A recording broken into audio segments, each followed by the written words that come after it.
हजुरलाई धेरै धेरै धेरै ह्यापी बर्थडे। Thank you. आफ्नो जीवनलाई फर्केर हेर्दाखेरि समग्रमा कस्तो रह्यो जस्तो लाग्छ? राम्रै लागेछ।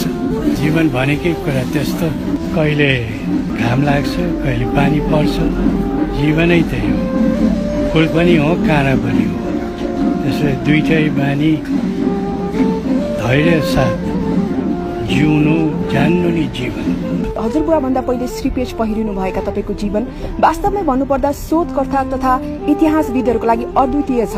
तपाईँका हरेक कार्यले नेपालीहरूमा केही न केही अर्थ राख्दा एक राजालाई साधारण नागरिकको जीवन कस्तो लागिरहेछ? म त नेपाली भएर बाँच्नुलाई असाध्यै खुसी लागेको छ। राजा होस् या नहोस् त्यो अर्को कुरा भयो, त्यो पनि मैले चाहेर भएको होइन, दुई पटकै भएको होइन। त्यस्तै परिस्थितिले मलाई त्यस्तो जिम्मेवारी दिएको जस्तो लाग्छ। र अहिले सर्वसाधारण भएर बाँचेको समय र यो टाइममा नेपाली भएर बाँच्नु केही अप्ठ्यारो भएको छैन। मलाई राम्रै लागेको छ। नेपालमा बाँच्नु नि मेरो लागि सौभाग्य जस्तो लाग्छ। फर्केर हेर्दाखेरि कुनै कुरामा ग्लानी छ यहाँलाई? त्यस्तो केही छैन, मलाई त्यस्तो केही छैन। एक जमातमा राजतन्त्र पुनरागमनको आश लागिरहेको छ, यो सम्भव कस्तो देख्नुहुन्छ? त्यो मलाई सोध्ने होइन, तपाईँहरूले सर्वसाधारण जनतालाई सोध्नुपर्छ। एक जमातमा राजतन्त्र पुनरागमनको आश लागिरहेको छ, यो सम्भव कस्तो देख्नुहुन्छ?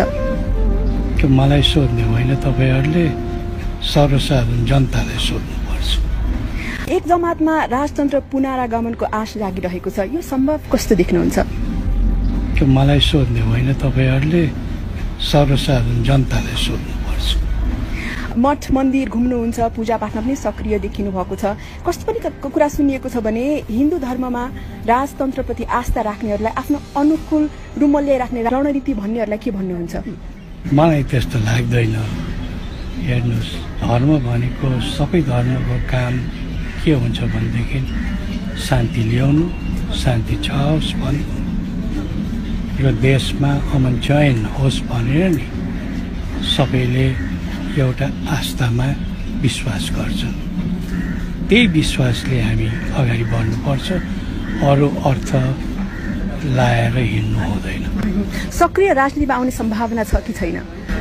त्यो पनि तपाईँले सर्वसाधारणलाई सोध्नुपर्छ, मलाई होइन। नाति नातिना के बनुन् जस्तो लाग्छ?